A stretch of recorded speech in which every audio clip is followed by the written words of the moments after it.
Hello, this is Mike here from Kang Gang. I am today reviewing LEGO Ninjago Zane's Titan Mech Battle, including 4 minifigures including Zane himself, along with the limited edition Golden J. Celebrating the 10th anniversary of LEGO Ninjago. You'll get a Soul Archer to the left here, and then you'll get a Gold Tar with his fascinating looking scythe. And you'll have Zane here, who's right here in the mech, who I have sitting there pretty comfortably. Currently, this is Zane's mech. The mech is very posable in a way, not very limited at least, from what I've experienced, but personally, it's pretty bulky for what I'm usually used to, which is usually Gundam.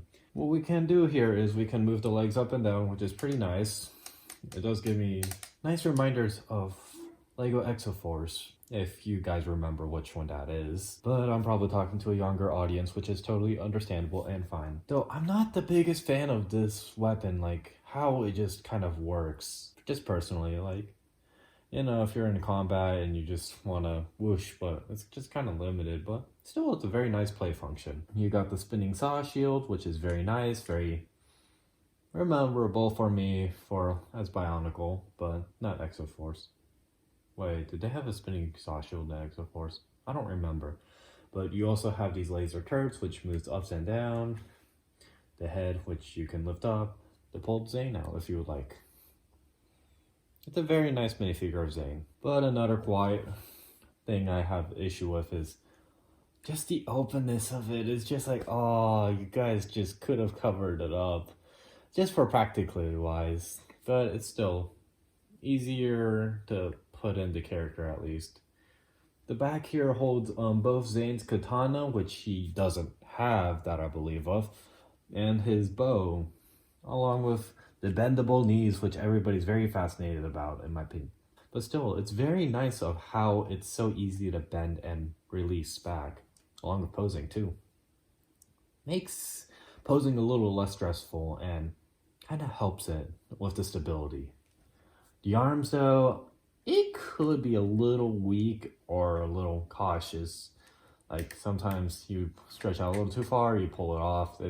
But it's no biggie. You can just put it back on since it's pretty easy. The build though, it was quite fun. The legs, well, I mean, they were both the same. You could have just opened up both bags, build them together, but just got to be careful about the stickering, which is pretty nice detailing in my opinion. The stickers are very nice. You also have the engines or the jet engine here. But again, as some people already pointed out before me, and I'm just copying them, but when I saw it myself and I heard it from them, I was like, okay, that's pretty nice. But when I saw it myself, I was like, yeah, they were truly right. Oops. Just as you can see the little green piece stud in there, just to make that little pop or glow out a little bit more, which is a very nice touch in my opinion. Very small notice, unfortunately, to a little bit of the younger audience, unfortunately, but if they do notice, great job. I'm sure you're going to be on a great path to art and color, but still, it's a very nice one.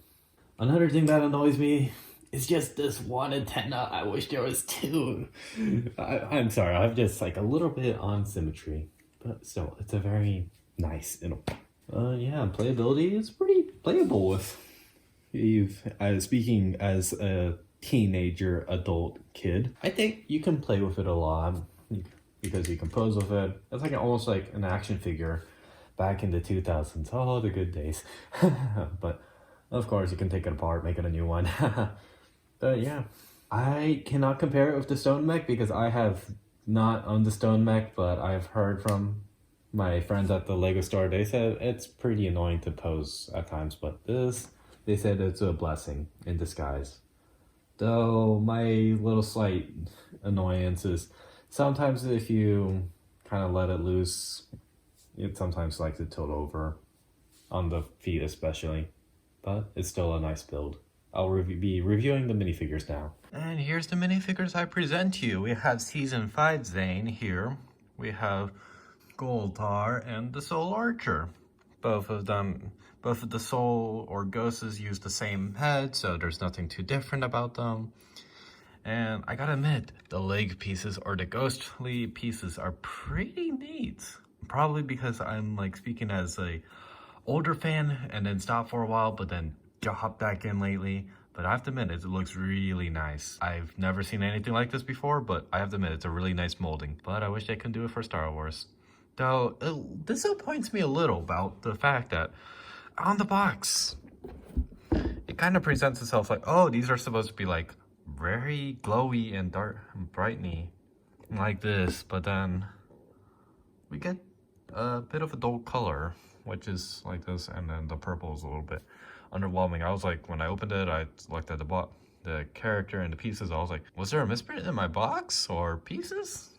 I was confused by that, but then I realized nothing can be done, unfortunately. But if it was glow in the dark, that would have been an interesting feature, I have to admit truthfully.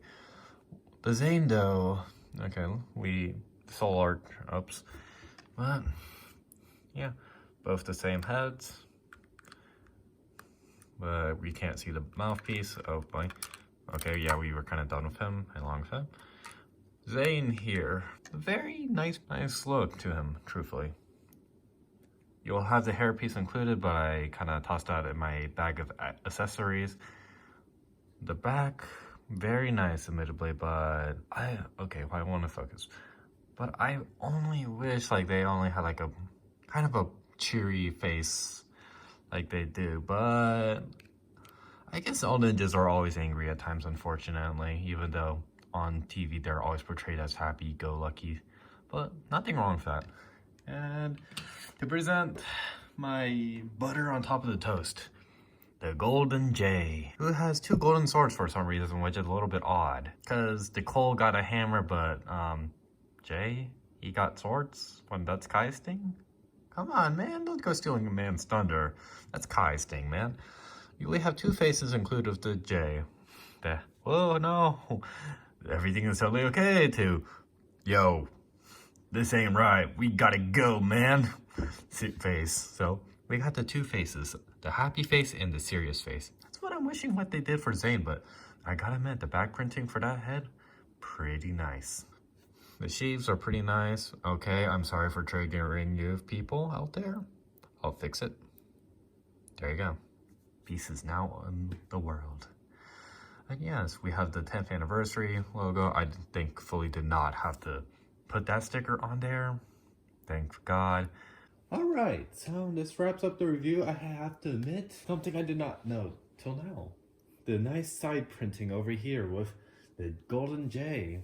I especially noticed that with the X1 charger, which I will be including as well in my review, to show that we have LEGO paying attention to the small detail, which is very nice in my opinion.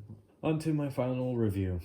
For children, I would say they will definitely love it, especially if they love the character Zane. They would love to play with the mech too, though they should proceed with a little minor caution. If they play a little too rough with them, a little few limbs will come off of them, as demonstrated earlier.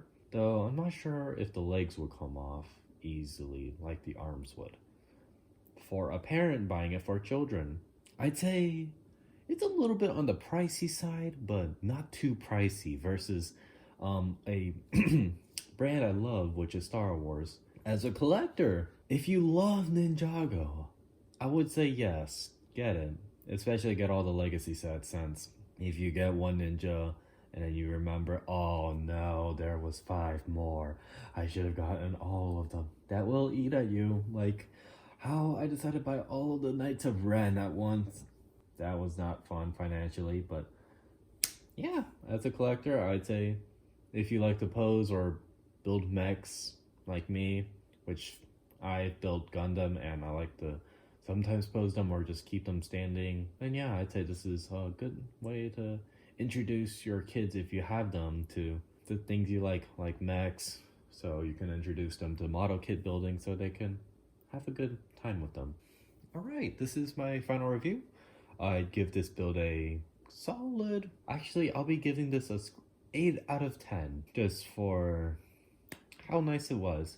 Though the minifigures, especially the ghosts, were a little disappointing, I still like them. They were very finely detailed, because I'm a boomer, and I don't know what LEGO has done except for make Star Wars fans mad about UCS gunship. Haha, No, I don't have any inside detail about that, unfortunately.